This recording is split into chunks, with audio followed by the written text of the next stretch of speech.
और जो सब लोग यहाँ मंच पे मौजूद हैं, हमारे मीडिया प्रभारी हैं, उनका बहुत बहुत धन्यवाद करना चाहता हूँ कि लगातार वो एक बेहतरीन कोऑर्डिनेशन कर रहे हैं, चाहे प्रेस कॉन्फ्रेंस हो, यात्रा हो, खाने पीने का इंतजाम हो या रहने का हो। तो आप सबका बहुत बहुत धन्यवाद। और आज के इस प्रेस कॉन्फ्रेंस में हम मुख्य रूप से एक मुद्दे पे चर्चा करेंगे और इस मुद्दे पे हम लोग लगातार बात कर रहे हैं, लेकिन मुझे लगता है कि जितनी बातचीत हम लोगों ने की है उससे ज़्यादा बीजेपी ने इस यात्रा के ऊपर हमले किए हैं। तो बार बार उन हमलों को लेकर के जवाब देना और उनके हमलों में सच्चाई क्या है और झूठ क्या है, इसका स्पष्टीकरण करना ज़रूरी है। तो आज के प्रेस कॉन्फ्रेंस का मुख्य जो सवाल है, जो मुख्य मुद्दा है, वो है भारत जोड़ो यात्रा के ऊपर आरएसएस बीजेपी के द्वारा किया जाने वाला हमला। अब हम यहाँ पे एक शब्द इस्तेमाल कर रहे हैं, आरएसएस और बीजेपी। ये शब्द हम इसलिए इस्तेमाल कर रहे हैं कि पिछले कुछ दिनों में हमने ये महसूस किया है कि एक बात भुलाने की, भटकाने की कोशिश की जा रही है। अक्सर आजकल चाय की दुकान पे, बसों में, ट्रेनों में, व्हाट्सएप ग्रुप पे एक चर्चा शुरू हुई है कि जब आरएसएस के लोग राहुल जी के ऊपर हमला नहीं कर रहे हैं तो राहुल जी बार बार आरएसएस का नाम क्यों ले रहे हैं? गुड़ का गाछ तो आरएसएस ही है ना। ऐसा तो हो नहीं सकता है कि आप गुड़ खाएं और गुलगुल्ले से परहेज करें। ये जो भ्रम की स्थिति पैदा की गई है, इसमें कुछ भी सच्चाई नहीं है। आरएसएस और बीजेपी में कोई फर्क नहीं है। बीजेपी जो हमला कर रही है वो हमले आरएसएस ही करवा रही है और इसको हम लोग अलग अलग तरीके से नहीं देखते हैं। हालांकि इस बात का जयराम जी ने भी स्वागत किया, हमारे पार्टी के तमाम वरिष्ठ नेताओं ने स्वागत किया कि राम मंदिर के पुजारी ने भारत जोड़ो यात्रा का स्वागत किया। तो इसका हम लोगों ने स्वागत किया कि बहुत अच्छी बात है। और हमने कहा कि जो लोग आना चाहते हैं, भारत जोड़ो यात्रा का दरवाजा सबके लिए खुला हुआ है। हमारे मन में किसी के प्रति कोई नफरत नहीं है, द्वेष नहीं है।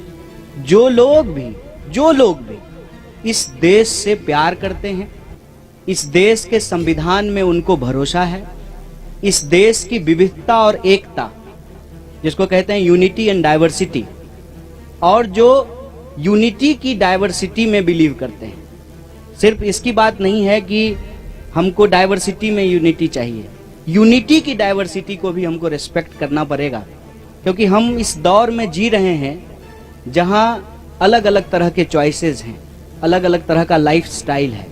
और ये जो हमारी विविधता है वो हमारा सबसे बड़ा स्ट्रेंथ है। और आप किसी भी एग्जाम्पल को उठा करके देख लीजिए। आप हमारे देश की हॉकी टीम को देख लीजिए, अभी हॉकी का वर्ल्ड कप होने वाला है, हॉकी का मैच चल रहा है।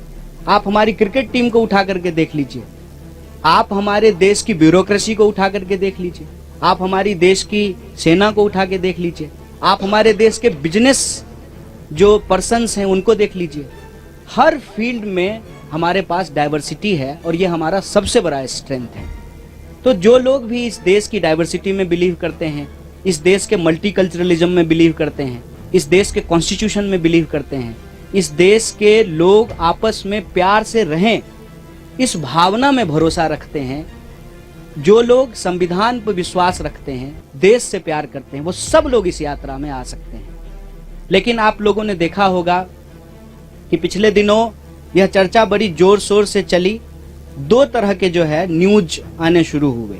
एक, जब मोहन भागवत जी का इंटरव्यू आया तो कुछ लोगों ने हेडलाइन इस तरह से बनाया कि राहुल गांधी का जवाब दिया मोहन भागवत जी ने, और कुछ लोगों ने यह चर्चा शुरू की कि आरएसएस तो स्वागत कर रही है यात्रा का, तो फिर आरएसएस के ऊपर जो है क्यों हमला किया जा रहा है। पहली, हम आरएसएस और बीजेपी को अलग अलग नहीं देखते हैं। हमारी समझदारी में आरएसएस जड़ है, बीजेपी उसका फल है। ये भ्रम हमारे मन में नहीं है।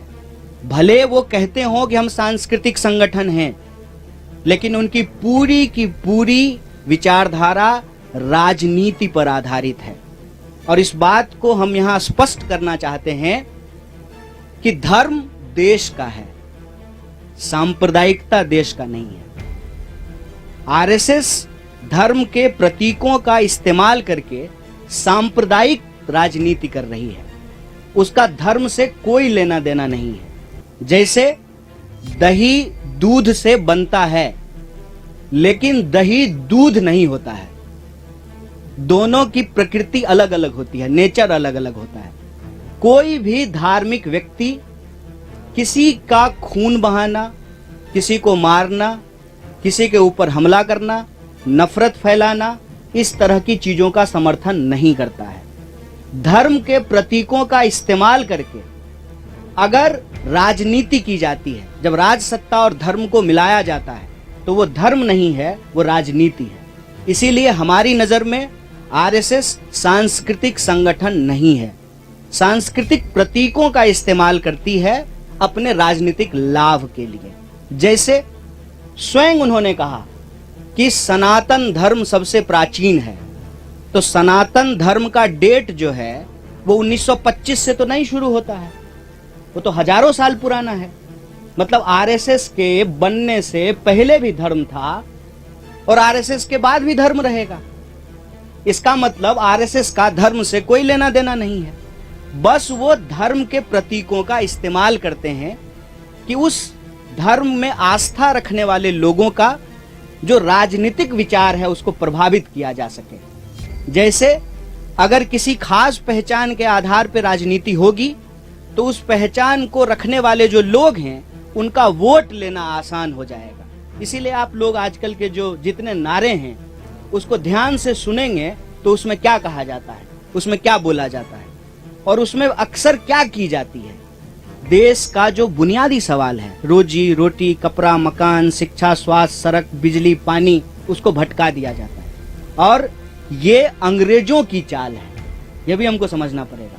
बतौर भारतीय राष्ट्रीय कांग्रेस हमको इस बात का गर्व है कि हम इस देश की आज़ादी के लिए अंग्रेजों से संघर्ष किए, देश को आज़ादी मिली, कदम दर कदम बढ़ा करके लड़खड़ाते हुए, संभलते हुए देश हमारा आज इस मुकाम पे आकर के खड़ा हुआ है, जहां उस संविधान के दम पर देश का एक व्यक्ति जो कहते थे कि हम चाय बेचते थे, वो देश के प्रधानमंत्री बन पाए हैं।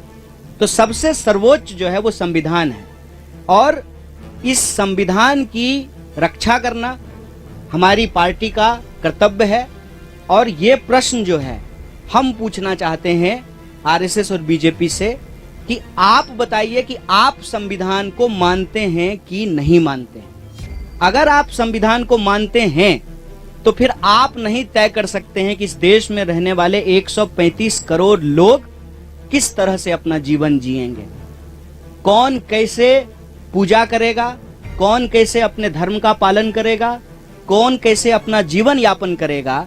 इसको देश का संविधान तय करेगा, कोई व्यक्ति तय नहीं करेगा। और आपकी जानकारी के लिए मैं आपसे साझा करना चाहता हूं कि जब श्री अटल बिहारी वाजपेयी जी की सरकार बनी थी तो ऑलरेडी उन्होंने संविधान को बदलने की इच्छा जाहिर की, रिव्यू कमेटी बनाया था संविधान को बदलने के लिए। हाल के दिनों में भी आपने देखा है कि संविधान के ऊपर लगातार हमले हुए हैं और अब यह बात सामने आई है कि सॉवरेन क्या है। देश का कॉन्स्टिट्यूशन सॉवरेन है, वो सर्वोपरि है, उसी के आधार पे चीजें होंगी। अगर उसमें कोई परिवर्तन करना है उसकी बात भी उस संविधान के अंदर ही लिखी हुई है। इसीलिए हमारी ये समझदारी है, पहला कि आरएसएस और बीजेपी अलग अलग नहीं है। दूसरा, धर्म, सनातन धर्म, हिंदू धर्म आरएसएस के बनने से पहले भी था, आरएसएस के बाद भी रहेगा। तीसरा, धर्म और सांप्रदायिकता में फर्क होता है। धर्म का इस्तेमाल सांप्रदायिकता की राजनीति के लिए जरूर की जाती है, लेकिन सांप्रदायिकता धर्म नहीं है। और चौथा, इस देश में संविधान सर्वोच्च है। कौन कैसे जिएगा, इस देश का भविष्य क्या होगा, इस देश के नागरिक जो इस देश के भीतर रहते हैं, चाहे वो किसी भी धर्म के हों, वो क्या खाएंगे, क्या पहनेंगे, उनके कर्तव्यों की भी व्याख्या है और उनके अधिकारों की भी व्याख्या है। तो इस संविधान के अनुसार जो नागरिक अधिकार हैं उसको बचाना, संविधान को बचाना भारतीय राष्ट्रीय कांग्रेस की प्राथमिकता है। भारत जोड़ो यात्रा, जैसा कि बार बार जयराम जी भी बोलते हैं कि हर बिंदु को लेकर के, चाहे वो राजनीतिक हो, आर्थिक हो, सामाजिक हो, हर बिंदु को लेकर के चल रही है।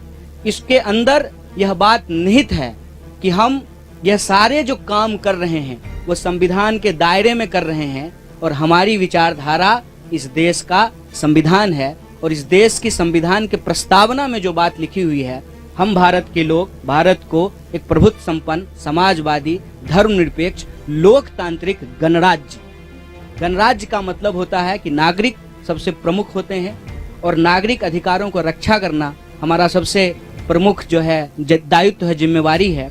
उस पे अगर कोई भी अटैक या हमला होता है तो हम इस बात को लेकर के कोई कंफ्यूजन में नहीं है कि बीजेपी अलग है, आरएसएस अलग है। अगर बीजेपी और आरएसएस अलग अलग है तो आप मुझे बताएं कि इस बात को प्रचारित क्यों किया जाता था जब प्रधानमंत्री शपथ ले रहे थे कि इन्होंने 42 साल आरएसएस की सेवा की है, ये जो है स्वयं सेवक रहे हैं। तो हमारे दिमाग में ऐसा कोई भ्रम नहीं है। हम दोनों अटैक को एक ही अटैक मानते हैं और यह जो बचाव किया जाना शुरू हुआ है कि नहीं आरएसएस तो हमला नहीं कर रही है, तो उस पर हम यही कहना चाहते हैं, आरएसएस अगर हमला नहीं कर रहे तो बहुत अच्छी बात है, लेकिन आरएसएस की जो विचारधारा है और जो कांग्रेस पार्टी की विचारधारा है वो आपस में विरोधी है, विपरीतार्थक है। वो एक ध्रुव पे खड़े हैं, हम दूसरे ध्रुव पे खड़े हैं।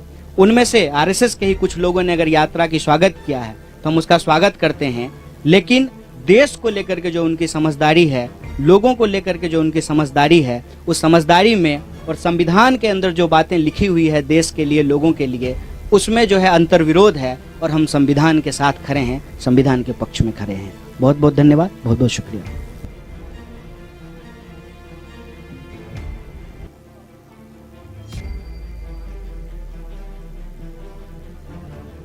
नहीं, ये मैंने आपको हिस्टोरिकल फैक्ट बताया है कि रिव्यू कमेटी बनाई गई थी जब वो प्रधानमंत्री बने थे। संविधान में संशोधन होते रहे हैं और अभी आप देख रहे हैं कि इसको लेकर के बहुत विवाद चल रहा है कि अभी जो है एक कॉन्स्टिट्यूशनल पोजीशन पे बैठे हुए व्यक्ति ने जो है स्टेटमेंट दिया, उसके बाद जो है ये बहस हो गई कि सॉवरेन क्या है, पार्लियामेंट सॉवरेन है कि कॉन्स्टिट्यूशन सॉवरेन है। तो अल्टीमेटली तो पार्लियामेंट कैसे फंक्शन करेगी ये बात भी तो कॉन्स्टिट्यूशन में लिखा हुआ है। तो कॉन्स्टिट्यूशन तो सबसे ऊपर है। संविधान में भी अगर आपको कोई रिव्यू करना है, उसमें कोई संशोधन करना है, और संविधान के कई संशोधन हुए हैं, उसकी बात भी तो संविधान में ही लिखी हुई है। तो हमारा पॉइंट ये है कि जब ये कहा जाता है किसी संगठन के प्रमुख के द्वारा कि कोई इस देश में कैसे रहे, डरे कि ना डरे, तो प्रश्न ये खड़ा होता है कि वो व्यक्ति खुद किसको मानते हैं, वो व्यक्ति खुद संविधान को मानते हैं कि नहीं मानते हैं। अगर मोहन भागवत जी संविधान को मानते हैं तो फिर उनको कोई बात अलग से कहने की जरूरत तो नहीं है। संविधान में हम कैसे रहें, एक नागरिक के क्या अधिकार हैं और क्या कर्तव्य हैं, यह साफ साफ लिखा हुआ है। हमारे संविधान में ये लिखा हुआ है ना कि इस देश का नागरिक होने के चलते आप अपनी धार्मिक मान्यता और विश्वास को मानने के लिए स्वतंत्र हैं, तो साफ साफ लिखा हुआ है। तो अलग से ये बात कहने की जरूरत क्यों पड़ रही है। अब प्रश्न उठता है कि संविधान मानते हैं कि नहीं मानते हैं। अगर नहीं मानते हैं तो फिर उनकी सरकार जो है बीजेपी की, उसको इमीडिएटली बाहर हो जाना चाहिए, क्योंकि वो सरकार तो संविधान के तहत बनी है, चुनाव के तहत बनी है, लोगों ने वोट दे करके बनाया है, और कसम भी तो संविधान का ही खाए होंगे ना। सारे एमपी, सारे मिनिस्टर, सारे चीफ मिनिस्टर, प्राइम मिनिस्टर, कसम तो संविधान का ही खाया है ना। अगर नहीं मानते हैं तो फिर संविधान का कसम क्यों खा रहे हैं। तो ये अंतर विरोधी बात है, हम ये कह रहे हैं। और ये अंतर विरोधी बात क्यों बोली जाती है, उसके दो कारण हैं। पहला, धर्म और सांप्रदायिकता से देश को कंफ्यूज किया जाता है। हर धार्मिक व्यक्ति सांप्रदायिक नहीं होता है, ये समझना जरूरी है। जैसे हर दूध से जो है ना दही नहीं बनती है, रसगुल्ला भी बनता है। तो आप जो है हर दूध को दही कहना शुरू कर दें, मतलब हम ये कह रहे हैं कि आरएसएस के बनने से पहले धर्म था ना, और आरएसएस के बनने के बाद भी धर्म रहेगा। तो आरएसएस के पास सांप्रदायिकता की ठेकेदारी हो सकती है, धर्म की ठेकेदारी नहीं है। पॉइंट 1। पॉइंट 2 कि इस बात से कंफ्यूज मत होइए कि इस तरह की चर्चाएं शुरू क्यों की जाती है। अभी ये बोलने की कोई जरूरत तो नहीं थी, इसलिए की जाती है कि ये अंग्रेजों का टेक्टिस है। मैं बार बार कहता हूं, फूट डालो, राज करो, इंसान को आपस में लड़ाओ, उसके मुद्दे भटकाओ। भारत जोड़ो यात्रा का ये लक्ष्य है कि ना हम संविधान को किसी भी तरीके से बर्बाद होने देंगे, संविधान को हम बचाएंगे, प्रोटेक्ट करेंगे। और संविधान में लोगों के ही अधिकारों की बात है, तो उनके जो मुद्दे हैं, रोजी रोटी, कपड़ा, मकान, शिक्षा, स्वास्थ्य, सड़क, बिजली, पानी, उसको प्रमुखता से उठाएंगे। जहां हमारी सरकार है वहां हम उसको डिलीवर करने की कोशिश करेंगे, और जहां हमारी सरकार भूमिका निभाते हुए सड़कों पे उतर करके संघर्ष करें। क्योंकि आप अलग अलग तबकों की बात कर रहे हैं, एक लगातार ट्रेंड चल रहा है बॉयकॉट बॉलीवुड वाला, और खासतौर पे हम बात करें चाहे बेशरम रंग हो, काफी राइट विंग ग्रुप्स ने किया है। तो कांग्रेस का इस पे क्या स्टैंड है कि क्या बॉलीवुड को प्रेशराइज किया जा रहा है? और देखिए, जब हम लोग ये प्रेस कॉन्फ्रेंस शुरू किए तो हमने इस्तेमाल किया वर्ड संविधान, संवैधानिक संस्थाएं, तो हम उसी दायरे में रहेंगे ना। मेरा मानना है, हमारी पार्टी ऐसा समझती है कि हर समस्या के निराकरण के लिए संविधान है और संवैधानिक संस्थाएं हैं। मान लीजिए फिल्म से जुड़ा हुआ कोई मामला है, उसको सेंसर बोर्ड देखेगी। जब सेंसर बोर्ड है तो इसका टेंशन हम लोग क्यों लें? वो सेंसर बोर्ड में जो बैठे हुए लोग हैं वो लें, या तो वो पास करें या फेल करें। अब उससे ऊपर अगर कुछ बन गया है तो हम लोगों को नहीं मालूम है। तब तो फिर कोई भी आता है, मंत्री आकर के कुछ भी बोलता है, तो फिर अलग अलग राज्य का अपना अपना सेंसर बोर्ड होगा, अलग अलग धर्म का अपना सेंसर बोर्ड होगा, अलग अलग जाति का सेंसर बोर्ड होगा, अलग अलग जिले का सेंसर बोर्ड होगा। फिर जब भी इस देश में कोई सिनेमा बने तो जो है एक कॉपी जो है वो सारे सेंसर बोर्ड को भेजा जाए, फिर रिलीज हो। कोई तो डेकोरम होगा ना। हम कह रहे हैं कि किसका कॉपीराइट है केसरी रंग पे? महात्मा बुद्ध के छीवर का रंग केसरिया है। शिवाजी महाराज, साहू जी महाराज, संभाजी महाराज के झंडे का रंग केसरिया है। भाजपा के झंडे में हरा है, कोई ध्यान ही नहीं दिया है। बीजेपी के झंडे में हरा है। यहां हम बैठे हुए हैं, ये संतों की भूमि है, गुरुओं की भूमि है। केसरी रंग पंजाब का रंग है। देश के तिरंगे में जो है केसरी रंग है। किसी को कोई ठेकेदारी है क्या? अरे जिसको जो रंग पहनना है, इसीलिए हमने एक शब्द का इस्तेमाल किया था, डाइवर्सिटी। डाइवर्सिटी का क्या मतलब होता है? हमारे यहां अगर हम हिंदू धर्म की बात करें तो 33 करोड़ देवी देवता हैं। 33 करोड़। कोई हमको 33 करोड़ देवी देवता का नाम गिना दे, कोई पूरे देश में जो ठेकेदार बन रहा हो, तो हम समझ जाएंगे। यहां यह इस बात का प्रतीक है कि हमारा देश हमेशा से अभिव्यक्ति को अपहोल्ड किया है। आप जान लीजिए कि अगर आप दर्शन का इतिहास पढ़ेंगे, भारतीय दर्शन का, तो यहां अगर भाववादी दर्शन था तो भौतिकतावादी दर्शन भी था। चारवाक भी थे यहाँ पे, यम जीवेत सुखम जीवेत रण कृत्वा घिवम पिबेत। तो यहाँ चारवाक भी रहे हैं। यहाँ लोग रहे हैं जो ईश्वर के अस्तित्व को नकारते हैं। स्वयं महात्मा बुद्ध जो है पुनर्जन्म को नकारते हैं। तो हमारे दर्शन में, हमारी परंपरा में, हमारी संस्कृति में विविधता कूट कूट करके भरी हुई है और कोई ठेकेदार नहीं है। हम सब इस देश के नागरिक ने एक किताब को, एक संविधान को अपना सर्वोच्च चीज चुना है, उसको माना है, और उसके आधार पर ही संवैधानिक संस्थाएं बनी हैं। क्या फिल्म में होगा नहीं होगा ये सेंसर बोर्ड तय करेगा, कोई व्यक्ति तय नहीं करेगा।